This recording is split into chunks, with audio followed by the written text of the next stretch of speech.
marka waxaan arkay arday qishay marka qalinkii casaa wataban warqadiisii baan meel yar calaamad ka saaray markaasuu yidhi macallin maxaad warqadda iga calaamaysa maxaan ku yidhi waad qishaysa wuxuu yidhi darajaadkayga hadday wax ka dhimaan adaa u qoolan buuri dee in yar ka dhinaato waad ka sheekay doontaa buuri bas ardaydii kalaan markii waqtigii la gaadhay ardaydii kale warqadaha ka urursaday warqadiisii maba qaadinba waa isaga teg macnaa warqadahoo ma qaadayaan maxaa dhacay hadda warqad laygu dilayo warqad laygu dilayo qaadan maayaano waaba laygu dilayaan macnadaasoo maamulku warqadii u geeyo maamulka warqadihii ururinayo warqadii bay ku soo dareenoo imtixaankii baa qaato guriga la tago waan saxayo isagana waa u saxay darajadii uu keenay baan siiyey warqadiisii gurigaan kaga imid ma soo qaadin marka warqadii kalaan keensaday ardaydii baan u qaybiyey warqadayda aawada warqad baad ii dhiibtay manaa kaa qaad maamulkii uu tagay oo rafaad aduu dadkii ilaa u raaligelin bixiyo oo soo hoydo oo sheekada waa iska dhamaatay markii dambe marka waxaan ula jeedaa haddaan ninkaa isla qashicin lahayn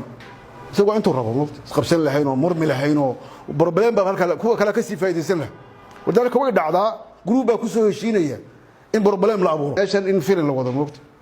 aduu waad ka leexanaysaa marka waa gaab macallin isku fasal baa rabsho badnaa waqtigii dawladdiisii aad barrow marka dee berigaana moogtay wasaaradda maamulaysa macallimiinta oo macallinka iskuulkii la doonaa lagu qoray dugsiyada hoosena inta badan waxay ahayn hal macallin baa maadooyinka dhan u dhigaya iskuulka fasalka hoos markay yihiin macallin cusub oo iskuulka loo soo bedelay baa macallimiintii hore waxay ku heshiiyeen maadaama ninkan uu cusub yahay uu ogeyn fasal hebel ha lagu qoraa la yidhi waa fasalkay faraha ka wada taageen fasalkii baa loo sheegay oo macallinkii waxa la yidhi macallinkaabaa idin dhigi doonay maadada oo way eegeen macallinkii baa sabuuradda lagu sawirayba isaga laftarkiisii waa la sawiray oo si foolxu loo sawiray weliba waa lagu hoos qoray waxaa la rabaa bal siduu u dhaqmo waa la sugayaa marka maalinta koowaad baa rabaa in gascadaha laga jebiyo macallinka oo meel looga soo haro la jabsado bay dhihi jireen soo maa dhalinyaradu waa in maalinta koowaad la jabsado macallinka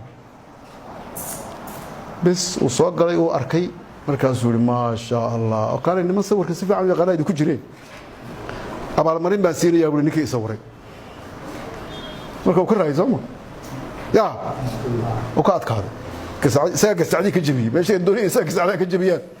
oo la qasto oo qayliyo oo waxay rabeen maartay hadhow la yidhaahdo saan u gallay ma arkaysa